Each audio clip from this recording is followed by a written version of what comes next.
Good evening. We are pleased to present to you our MSTEP, PSAT, and SAT, our most recent data set that we have from spring of 2022. And what we'll be doing tonight is going through an overview and highlights of what is contained within that data and some of the things that we're noticing.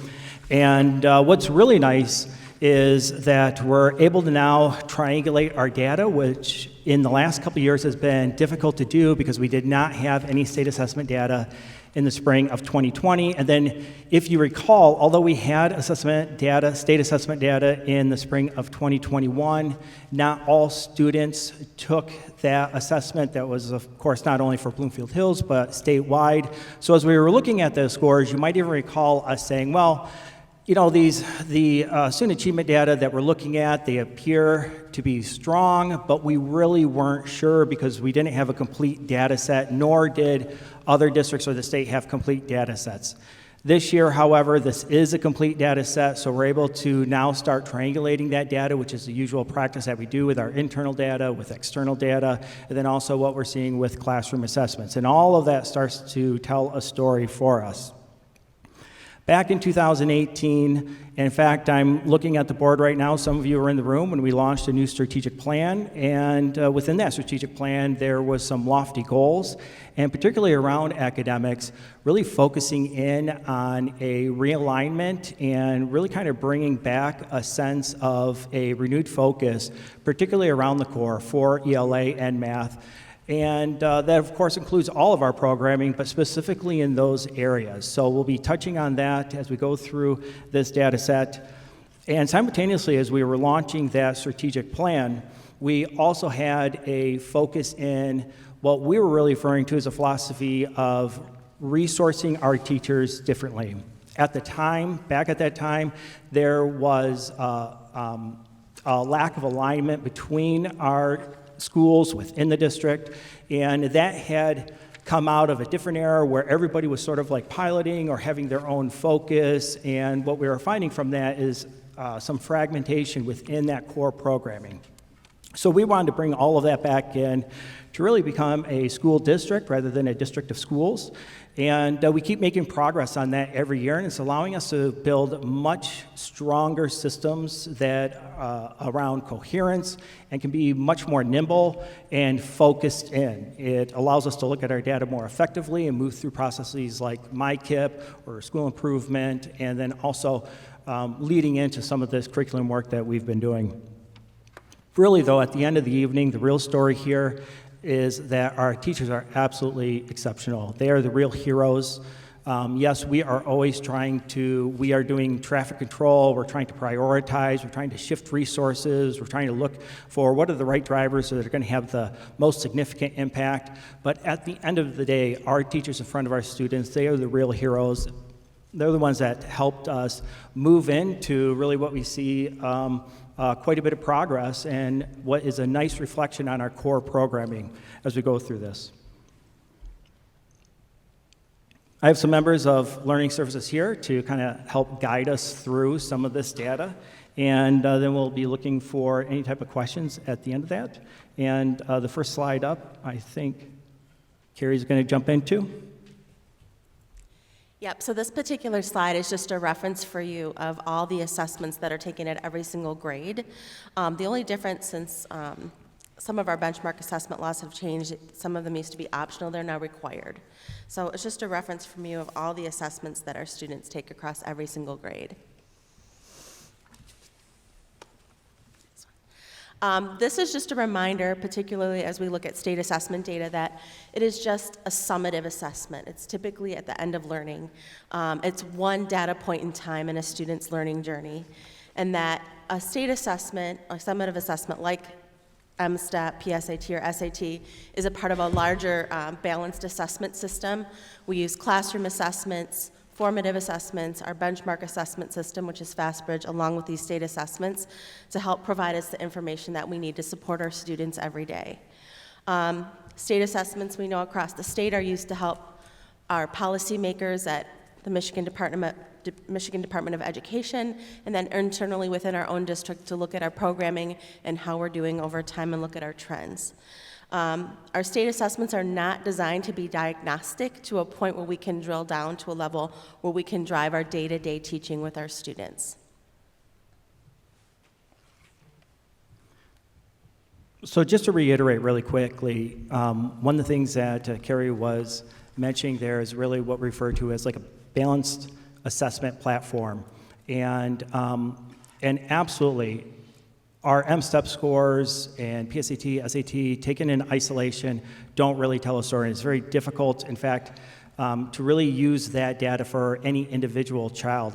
What it really does is it allows us to triangulate our internal data that is more diagnostic and real time. That is a lot of work for teachers to maintain those data and assessment systems to be able to make sure that we're monitoring students' progress as we're moving throughout the year. And what happens is when we have a state assessment like this, it allows us to then compare that to external sources, and it allows us to trust that internal assessment platform with a greater sense of confidence. That's really what we're looking for. So that's what's nice today is for the first time in a few years, we do have some reliable data that we can use to draw some of the conclusions and comparisons with the internal analysis that we've been doing. You probably remember we were doing that extensively through COVID and hybrid learning and virtual learning to really try to monitor how our students were progressing. We just want to reorient everyone to where Bloomfield Hills Schools was at during the 2017 and 2018 school year. What you're looking at here at that time and previously in grades 3 through 8, when you average those together, you can see where we rank in terms of comparing our average scores in those grade levels to other districts within the county. So what you're looking at here is our M-STEP scores from 2017-18, which is representative of the last few years previously to that. So on there, you can also see that's what these little, the triangle, square, and the other symbols on there, they're representing 14-15 data, 15-16 data, 16-17 data, and 17-18 data. So you have a good data composite right there to be able to view in terms of where was the district at that time. The first one here is on English language arts or literacy. And then here are those average sets within mathematics during that same year. In 2019, so this would be the end of the 2018-2019 school year, we're just finishing up the strategic plan. We're now starting to implement some of the pieces that we're going to be talking about this evening as we go through the data. And this is, again, looking at the averages now from grades 3 through 7, because at this time, the M-STEP in 8th grade turned to the PSAT. So now that data set sits just outside of this.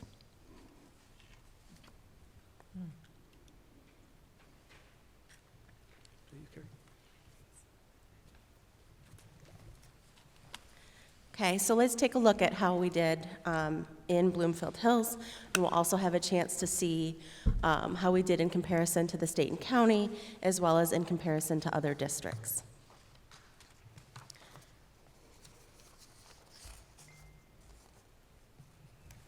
So as we look at this, I do want to note some things, and I think Todd mentioned this as well, but the idea that the year 2019 was the last time that we were assessed fully and students had uninterrupted schooling.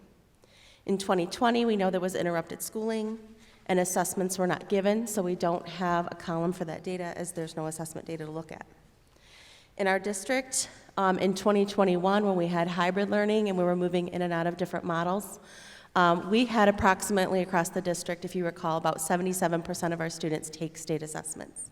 And so when looking at that data, we weren't sure how, I don't want to say reliable, but can we trust what the data is telling us, knowing that that many students took the assessment? In 2022, this is the first year where we have had uninterrupted and full state assessments. So as we look across the row, I think we have some wonderful things to share with you from 21 to 22. And that is that we see that our 3rd grade, 4th grade, 5th grade, 6th grade, 7th grade, 8th grade, all show increases in ELA, and we see a small dip in our 11th grade scores with SAT. Then as we look at mathematics, math shows an increase from 21 to 22 in grades 3, 4, 6, 7, and 8. 11th grade shows a decrease in the percent of students meeting the benchmark with the SAT. The other thing I want to highlight, not only are we looking across rows to see how we did from 21 to 22, but we're also looking at the different cohorts of children, because if we look across a row, it is a different cohort of students coming through our system. If we look at the rainbow or the colored highlighting, you'll notice, particularly like the pinkish color, that 3rd grade cohort of students back in 19 scored 69%. 2020, there were no scores when they were in 4th grade. As they moved through our system in 5th grade in ELA, they were at 70%. And then last year, as 6th graders, they were at 70.1%. So as we look across that cohort of students, we see a slight increase in scores over time, even through a pandemic. So I highlighted that for you for reference. I also wanted to point out that with science, the test in 2019 was a pilot, and so they didn't publish the results for the state or our district, so we don't have those. Last year, we do have some scores, but we know because there weren't enough students testing across the state has decided to go back and reset benchmarks, so we're still waiting to find out what those are. But I reported out to you what our percent proficient was on the science assessment, so you have that in front of you. The next slide basically shows just an overall, just for the year 2022. So it shows how each individual grade did on the M-STEP assessment by subject area for grades 3 through 7, and then 8th grade for PSAT in ELA and math, and then in 5th and 8th grade, that would be M-STEP, science, and social studies. Our state index target for English language arts is 60%, and so we put a bar there so you could kind of see where that 60% line would be. We're above the state index target in ELA, and then in mathematics, our state index target is 47.55%, and our students are above that state index target for all grades as well. That school index system, those statewide targets were set starting in the 16-17 school year and go through the year 24-25.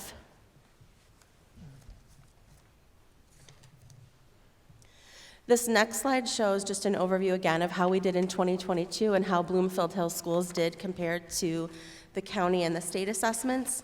And Bloomfield Hills is above the county and state proficiency averages for all grades in ELA and math. Our students are well above, again, in science and social studies as well. This next slide shows for grades 3 through 7 how we've done over time in Bloomfield Hills, and it shows our trend as compared to the Oakland County trend with ELA M-STEP and PSAT 8. So these are the English language arts results, and we'll notice that as a district, we see over time a slight decline in grades 3, 4, 5, and 6, whereas 7 remains relatively the same, and 8th grade shows a decline over time, and it follows the state decline as well. And, the county decline as well. It follows that similar trend. And then just a reminder that in 2019 for 8th grade, that was the first year of taking the PSAT. The next slide shows the similar trend, how Bloomfield Hills did compared to Oakland County with M-STEP math and PSAT math. 3rd grade shows a decline over time. 4th grade shows an increase from 21 to 22. 5th, 6th, 7th, and 8th grade have remained relatively the same. The county shows a slight increase in the percentage of students proficient in grades 5, 6, and 7. The county shows a slight dip in 8th grade, whereas we have maintained an increase slightly since 2019. And then just a reminder again that in 2019, that was the first year that our 8th grade students switched over from M-STEP to PSAT. I feel like now I'm moving into all the good news, more good news. This slide basically shows how Bloomfield Hills did in grades 3 through 7. So we took our district average and compared our scores to others in our county neighboring districts, ones that tend to score the top in the county. And you'll see that in Grades 3 through 7 for ELA M-STEP, we are top in the county, we're number 1. And then for mathematics, you'll see that we scored 2nd in the county behind Novi.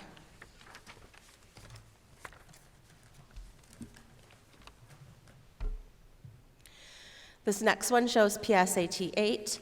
And again, here we are top in the county, number 1 for ELA. And then again, also for mathematics, we are number 1 in the county. I know you guys always ask me, okay, so that's great, we're doing great in Oakland County, but what about outside of Oakland County? How are we doing compared to other top districts in the state of Michigan? So I also took our scores and compared ourselves to some of the top districts in Michigan. And you can see where Oakland County ranks, and then you can also see where Bloomfield Hills. We are 2nd behind East Grand Rapids and Northville, and we're 2nd behind Northville in mathematics. So it's ELA on the left and mathematics on the right. This one is, so that was M-STEP. This one is for PSAT 8, and it shows again how we did to districts in Michigan that tend to score on the top. And Bloomfield Hills is 3rd behind Northville and East Grand Rapids, and then 3rd behind Northville and East Grand Rapids as well. And our scores in ELA are not too far off the top. I also took it a step further. So not only did I want to show you how we compared to the county and the state, but what are the trends over the last 5 years? So how has Bloomfield Hills, how have our students ranked against some of the top districts or neighboring districts in Oakland County for the last 5 years? We can see in grades 3 through 7 that our ranking in the 17, 18, and 19 school years, we were 6th in the county. This year, we're 1st in the county with M-STEP ELA. And then same thing with math. In the 16, 17 school year, we were ranked 5th in the county. And you can see this year we're ranked 2nd. And then because that's the district average of 3 through 7, I also wanted to give you a breakdown, well, where does each grade level rank? So this year, if we took the scores and compared ourselves to the other top districts in Oakland County, 3rd grade is ranked 1st in ELA, 4th grade is 1st, 5th grade is ranked 3rd, 6th grade is ranked 1st in the county, and 7th grade is ranked 3rd. And then with mathematics, 3rd grade is ranked 1st, 4th is in 2nd, 5th grade is in 5th place. For 6th grade, we're tied with in first place, so similar scores with another district. And 7th grade, we're ranked 3rd in the county. I did the same thing, not only for M-STEP, but also with PSAT 8, and showed you how we ranked over time. So you have 5 years of scores from all these districts. So in the 16-17 school year, we were ranked 4th, and this year we're ranked 1st. Back in the 16-17 year, we were ranked 5th, and this year we're ranked 1st. So something to be especially proud of this year, especially again, like we mentioned, through a pandemic and some interrupted schooling during this time. I'm going to invite Kimberly up, who's going to share some more stories behind the data. Good evening, Board of Education. As has been said, we are incredibly proud of the educators here in Bloomfield and the students that we serve. They have persisted through a lot of tough times and have done incredibly well in this data set. As has been mentioned, this is just many of the markers that we look at, some much more regularly actually than these annual pieces, but they're affirming a lot of things about our work on the right track. We'd like to highlight some of the things that we pay particular attention to, and as we study the data that we attribute some of the success that we've achieved in this particular state assessment cycle. One of those is around social emotional learning. We know that when students are connected to their classrooms, to their schools, when they feel safe, when they feel that sense of belonging, that's a great support to academics, right? We don't engage in that work just for the sake of it on its own, but rather because we know it builds a strong foundation for the learning that our children do in our classrooms. And it's important to us that our students feel seen, known, and valued every day when they enter our facilities. So the work with the social emotional learning is important to us, as is the alignment that's been spoken to already. We know that when our Students experience a strong vertical articulation when they navigate as many years as we're lucky to have them, but hopefully all 13 years of learning here in Bloomfield. They're going to engage in increasingly sophisticated bodies of work in their classrooms, and that serves them the very best. We know that coherence across our organization is incredibly important, and we've worked really diligently at that in these last 5 school years. The professional learning that our staff experience certainly is key to the success that our children experience each day in the classroom. We want to continue engaging our staff in learning and in stretching themselves so that we can meet the needs of all learners across all edges of our classroom in all areas. And then a continuous focus on data-guided decision-making. We know that there's still much work to do. We know that we want to have a cycle of continuous improvement. We want to keep reaching for the excellence that Bloomfield Hills is so known for. And so we continue those data looks, those conversations on not only daily classroom data, but some of the indicators that Ms. Crocker mentioned earlier in the presentation, particularly on slide 2. So where are we headed? We have engaged in a significant amount of work this past summer already. It feels like while it's September, we've got a lot of great learning going, and we've been setting direction right through the pandemic and on the outset of it. And so at this point, we're continuing great work with K2 and 3-5 literacy. We are going to continue to expand resources for 3rd, 4th, and 5th grade word study and vocabulary instruction. We are exploring targeted materials for small group instruction that align or create greater alignment between our interventions and our classroom support. And then also continuing to look at the way that our kindergarten through 8th grade students experience mathematics in their classroom. What are the ways that math comes to life, either in a project-based approach or where 2 mathematicians may be sort of debating strategy, sharing ideas with one another, drawing that out, seeking other perspectives, questioning, revising their thinking, etc. We know this is a learning edge for us that we want to continue to not only expand our students' engagement in our mathematics classrooms, but that we want to think about the ways that the mathematics talk, the way that they experience mathematics on a daily basis is work that we're rolling up our sleeves on significantly right now.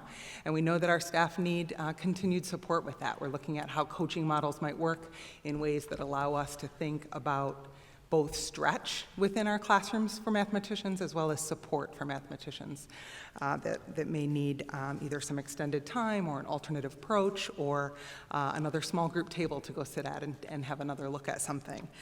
Really, again, thinking about those edges of the classroom and knowing that as our students, as our teachers begin to design into those concepts that they need support in ongoing ways, both from their principal, from their colleagues, from their learning services team, from a knowledgeable coach.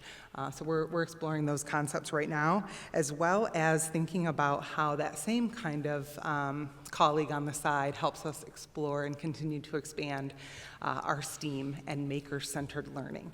Our 3rd and 4th graders this year, as you know, are engaging in those design tech experiences that allow them to use art as communication, use coding as communication, the way that they are really having an experiential approach to what science, math, social studies, etc., look like in a place where they can not only consider ways they might have their voice and their prototypes change the world, but also perhaps how they might have a real concrete way to understand a scientific concept or something new in mathematics. So those are some of the things that we're working on right now in relation to these data sets that we're pretty excited about.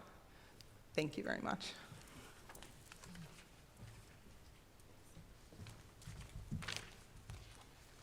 So we took some time a few minutes ago to see how did Bloomfield Hills do overall, how did we do at each grade level, how did we compare to the county and some top districts in the state. So now we're going to drill down with MSTEP and PSAT and see some of our disaggregated data. So again, I want to point out here, in working with some of you over the last year and a half or so, in 2020 we didn't have scores, and so in working with you, I know we wanted some sort of baseline, and so we started like a year or so ago taking the average of how did our student groups do in 17, 18, and 19 before the pandemic hit. And so what you see in that light green, that first bar, is the average, or sort of the baseline that we took of, where did we leave off before 2020? And so what you see in that light bar is really the average of 17, 18, and 19 school years. Or 2021, that's just the data from 21, and then the data in the dark bar in the end is the data just from 2022, from this past spring. So we could see how did we do pre-pandemic and how are we doing since then. So I want to point that out as you look at this. Sorry. So again, this year was the year that we had full instruction and full assessments. When taking a look at this, we can see that our all-student group for ELA, our Asian American students, Latinx students, and white students show increases in the percent of proficiency from prior testing years.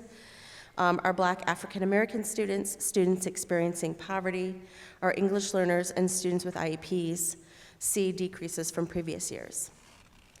I would also like to keep in mind, I know we have certain specific ethnic groups represented here. We do have students in our district that are Indigenous, Pacific Islanders, or Hawaiian students who are part of our data collection, but we have so few students to report out on, it would be an issue with FERPA. But those students are not represented in the data, just students where we have 30 or more in a particular student group. And I know some of our state language says socioeconomically disadvantaged, which may be a little bit outdated, so we say students experiencing poverty. We're also kind of looking at our data not just over trends over time, but then also kind of comparing 2019, where we left off with the average of 17, 18, and 19, as well as where we are currently in 2022, pre-pandemic to post-pandemic when we had full instruction. And we see that some of our students, especially like our students experiencing poverty, are kind of just above where we left off pre-pandemic times back in 2019 as we look at our data. This next graph basically outlines the same thing but for math. And what we see here is that our Asian American students, Latinx students, and white students show increases in the percent of proficiency from prior testing years. Our Black African American students, students experiencing poverty, our English learners, and students with IEPs see decreases from previous years. So we're seeing a similar trend with certain student groups between ELA and mathematics with our student groups. And again, just that reminder that we have some students that we have data on that aren't represented here. It doesn't mean we aren't looking at it. We are looking at it to see how we're doing overall across the district. We also took some time not only to look at each individual assessment and each student group, but also, okay, that tells us how we're doing over time with our student groups, but also looking at how do we compare to Oakland County's disaggregated groups as well. So what you see here represented on the left side is how Bloomfield Hills compares to Oakland County in ELA, and on the right side, how we did in mathematics. Again, this is the average of all of our student groups for MSTEP and then PSAT 8. And Bloomfield Hills is outperforming all of the student groups in the county. Obviously, we still have work to do to serve those students. I also wanted to take some time to share before I shift into SAT about the idea that our MICIP, which stands for our Michigan Integrated Continuous Improvement Process, as we're looking at our data and doing our data digs and reviewing our next steps with how we're functioning as a system, we have specific strategies tied to what our data is telling us so that we continuously get better, and we look at data in data cycles throughout the school year. So one of the things that we do is every building, whether it's our district MICIP team, building level, classroom teachers, we're all taking a look at our data, our interventionists and specialists, looking at how we can identify students for support, but then how we can continue to improve our instruction for our students. One of our strategies is multiple tiered systems of support, so that's taking a look at how are we doing with core instruction in the classroom, with all of our curriculum and resources and support staff, and then at tier 2, which is those students that need the additional supports that we've identified through some of our other assessments as a strategy. We know our social emotional learning that we're working on across the district, and training in restorative practices is also supporting our students, so we have that as a strategy tied in as well, so that's something we're focusing on. We know through some of our empathy interview surveys that we've done over the last couple years that our kids are saying that they want to feel comfortable in their classrooms, they want to feel comfortable to ask questions, get help when they need it, and we want to make sure that they can do so because we know that that impacts their student achievement. We also have goals, as Kimberly mentioned. She took some time to go a little deeper than what I'm sharing, but I just want to make sure you know we have strategies built into our plan around STEAM and maker-centered learning. And then obviously focusing in on our professional learning communities. I mentioned some of them, our classroom grade level teams, content area teams, our district-wide MyKIP team. We also have district-wide stakeholder meetings so that we all have a chance to look at our data, provide some two-way communication, input, and feedback on our strategies to continuously support our students. This slide is really just a reference for you as we move into the PSAT, well, SAT really, but just a reference for you from College Board of what does College Board consider their benchmark cutoff score for the various PSAT and SAT assessments that we give to our students. What do they consider a score to be in mathematics, for example? If we look at SAT, it's 530 for math. That is a predictor of how well a student might do in college, like their first year as they enter as freshmen into their college career. So as we move into SAT, what I've provided for you is some of our trend data over time. How has Bloomfield Hills done compared to the state and the county? And you can see we are continuously outperforming the state and the county with our SAT. So you've noticed that Oakland County is highlighted with the red squares and Michigan is highlighted with the yellow stars. And then you can also see as you look at SAT on the left, there's a yellow highlight for you to show you what is our average score on the SAT, and then also what is the state average score on the SAT. Todd?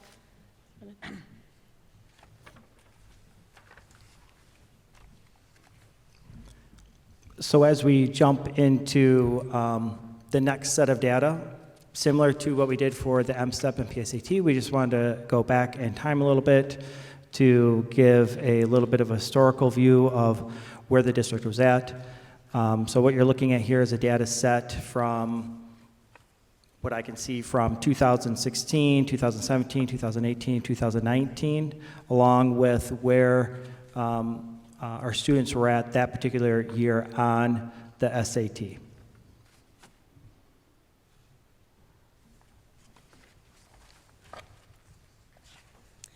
Okay, so similarly to when we did the MSTEP, I wanted a chance to show you how did we perform within Oakland County. You can see in English Language Arts this year, we are ranked 5th in the county, and in mathematics, we are ranked 5th in the county as well. How did we compare to districts outside of Oakland County? So again, just like with MSTEP, we took those top districts in the state of Michigan to see how we ranked against them. And you can see Bloomfield Hills is ranked 6th behind Grosse Pointe, Northville, Saline, Okemos, and East Grand Rapids. And then we are 7th in mathematics behind Ann Arbor, Grosse Pointe, Northville, Saline, Okemos, and East Grand Rapids. Going back to Oakland County again, just like I did with the MSTEP, I wanted to show you the 5-year trend data to see how our ranking has done each year since 16-17, and you can see this year we're ranked 5th with SAT, with ELA, the evidence-based reading and writing, that's what EBRW is, and then we are 6th in the county this year with math with SAT. And similarly to our MSTEP, this is our disaggregated data.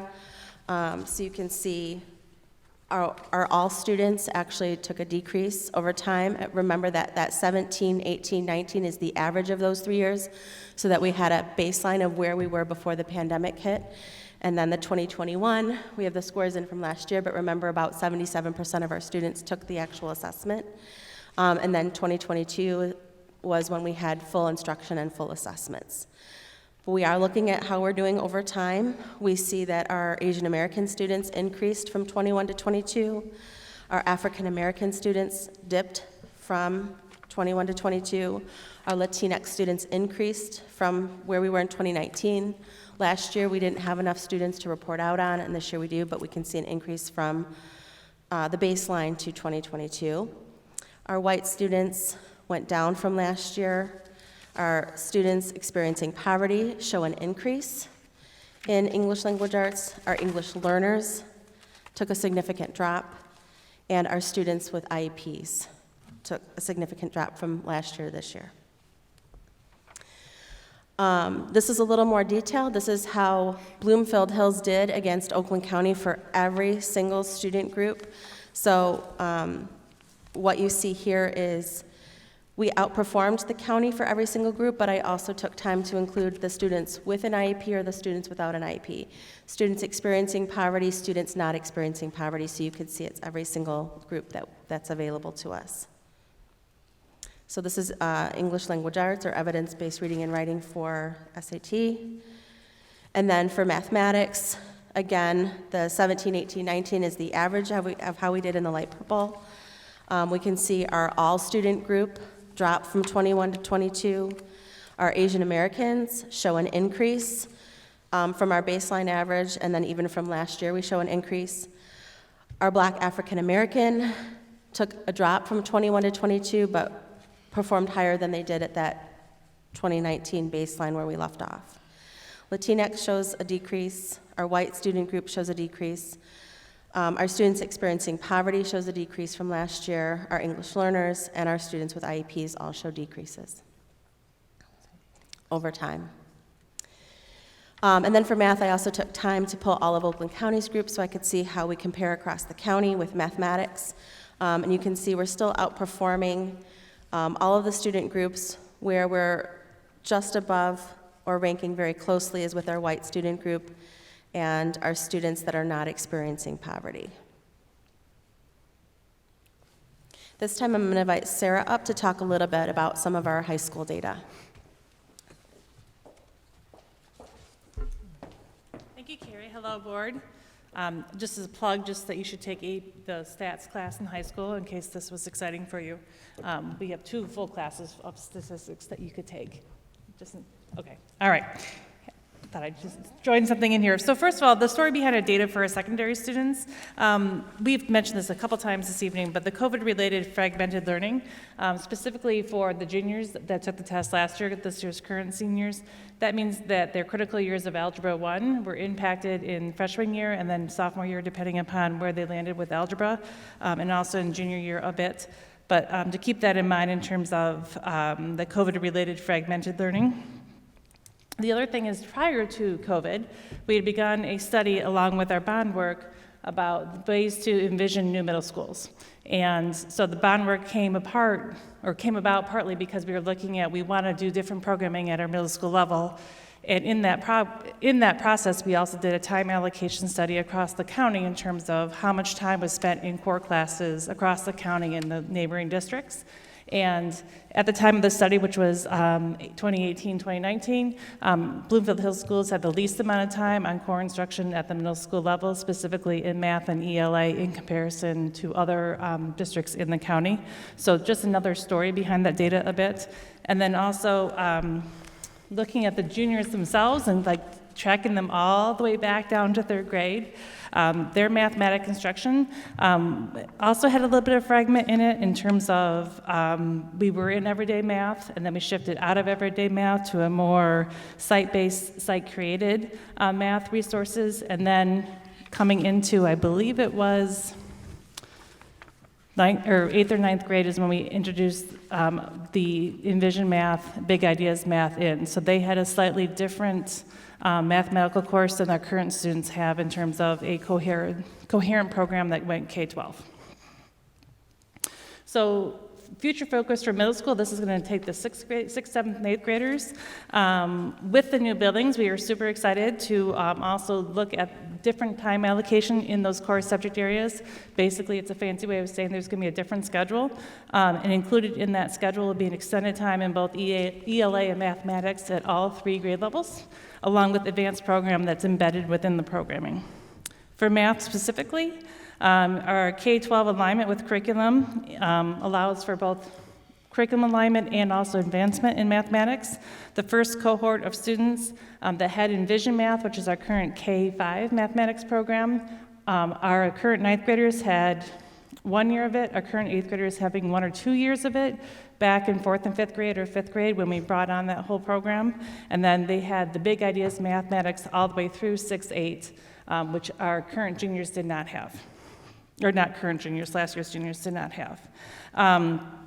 So now, with all of your adoption of our mathematics curriculum, we now have a coherent mathematics program in big ideas, 6th grade through pre-calculus, and then Envision Math, which is pre-K through 5th grade.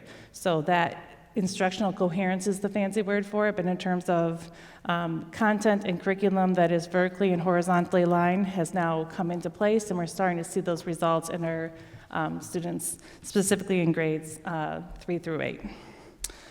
Additionally, we've talked before about the importance of that sense of belonging and feeling that you are emotionally and socially supported at school, which makes you feel connected, which makes you perform in the classroom. That has also been an emphasis specifically in middle school and secondary school, as well as in our K-5 programs. And then our professional learning has really targeted instructional practices that incorporate this active learning. And we're going to move further into that, also with common assessment and differentiated instruction, specifically when we talk about the new schedule and extended time in ELA and mathematics that allows for that differentiated learning, advanced learning, project-based learning to happen in both mathematics and ELA on a regular basis. And lastly, as we do everything, it is guided by our decision-making process that is based in data. For the high school, looking forward, we are supporting our students within the schedule. So that discussion we had earlier this year about advisory, where did those supports get embedded? That is now embedded within the classroom. I'm sure that it was presented at curriculum night, but if not, the idea that the teachers are starting to give pause when needed to allow students to catch up, to have a moment of support. Like you have an assessment coming up, you need to make sure within that unit there is a time to go back and give that embedded support within the classroom. We talked about that through advisory discussion about on-time delivery of support versus waiting for a Wednesday to go in and get support. So it's actually happening in the classroom with the classroom teacher. We are reviewing and incorporating the idea of equity grading in all of our practices and in all of our classrooms. Advanced coursework, including AP and IB, provides the instructional coherence between content, skills, knowledge, and actually taking the collegiate level assessments. Those also are designed to help you be college ready. So having the alignment of both content, skills, knowledge, and your assessments all being prepared for that collegiate level will prepare our students not only for these exams, but also for their post-secondary goals. Coming on board in the next couple of years are career focus courses and curriculum. We're excited to offer mechatronics next year. We are looking at the biomed course becoming a CTE course, so students are credentialed so they can get out actually into the medical field faster. And there are a couple others that I will bring before you when they are prepared for the board to be in front of you. We also fully incorporate our social and emotional learning. And our professional development here is also targeted at the high school level about instructional practices matched up with equitable grading practices, active learning, common assessments, and that idea of differentiated instruction. And lastly, the last two are still data-driven decisions and innovative learning experiences for all of our students here at the high school level. So those both apply to both middle and high school, but looking back at that middle school, we are really excited about the new buildings and the opportunities for new learning experiences that can happen in those middle school levels. And then Todd is up here.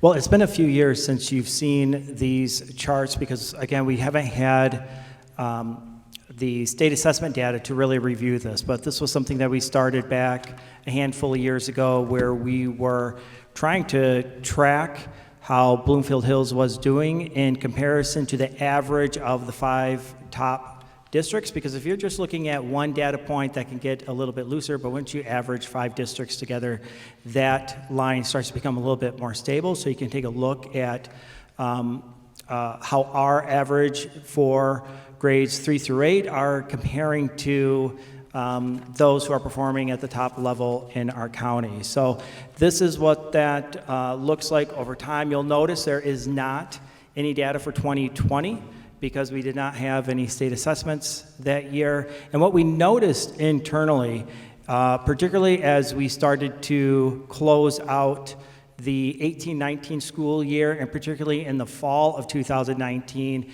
we could tell from our internal data we were definitely seeing a trendward up.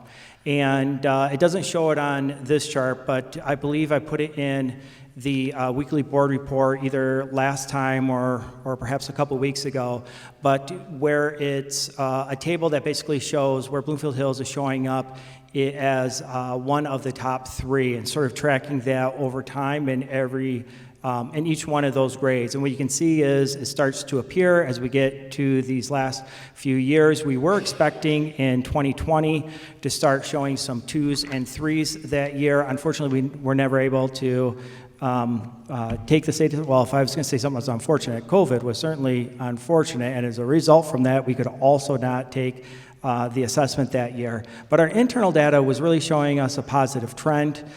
We just didn't have anything to triangulate that to, so we weren't 100% sure because we also had moved into new and improved data systems as well. So FastBridge was just coming online, and we didn't have 10 years worth of data for that. So we were still in the process of moving several different pieces simultaneously, trying to really restore our core programming in the areas of literacy and mathematics. And what we're seeing today is we're able to triangulate that to see, okay, we are headed in the right direction. This has been an enormous amount of work for our teachers in the last few years. The amount of change and instructional shifts that have occurred, I am not aware of a time that a district's been able to move this many pieces in this short of time, let alone do that in the last few years, has been incredible. Our teachers have really stretched themselves. We've been at the same time of trying to figure out virtual learning, we are also moving into improved curricular resources and trying to restore the core in some of those areas, and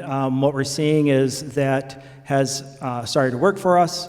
And so here's what we're looking at for ELA as we started to trend up. We first noticed that we were plateauing, no longer moving in a downward trend. We were able to plateau. Again, this was not necessarily this really had little to do with our instructional staff. This was about how you resource our teachers. And we had 3 fundamental ideas around this. Was, 1, we want to resource our teachers differently around curricular resources and the resources within the classroom. We wanted to be able to make sure that that was going to be aligned, that it was going to be a viable program, and that we were going to be able to coach into that as a district and not site-based. The second one that is ongoing right now is resourcing our teachers differently in the physical spaces that they teach out of every day. And if you saw those spaces over at Bloomfield Hills Middle School and in other areas, that construction that's coming online, we're going to be able to do incredible things out of those spaces. And that's not yet reflected in these scores, the physical environment and how we're going to leverage that and reconfiguring our district, that alignment as well, that's not yet in these pieces. So this is just a trend that we're seeing before we still have some other strategies that the district is heavily investing in. The last way, I would say that the number 3 way where we are resourcing our teachers differently is really focusing on those coherent systems, those organizational structures around professional development, supporting the curriculum, supporting the core, the way we've positioned teacher leaders to really put voice into the decision-making around our content and curriculum, that they are a big piece of that selection and how we move through those different decision-making processes. So this is ELA, and this is math for K-8, where we started to see the same trend. And the years prior to that was a little bit of a downward trend. We were able to plateau, and now we're trying to make some gain on that.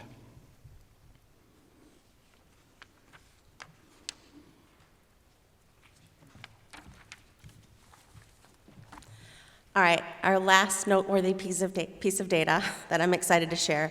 I had the preliminary scores back in, I think, June when I shared with you, but now, of course, we have the final results and they're public, but we did not have any students who met the criteria of the retention loss. We had no students retained in third grade because they didn't do well on the M-STEP. So we're very proud of that fact, and we know that we're doing the best that we can with our MTSS. We had 187 students that received individualized reading intervention plans in grades K through 3 last year, and there's very few students, a total of 15 students total in our whole district in third grade that just need to continue on those additional supports, so that's wonderful news to share.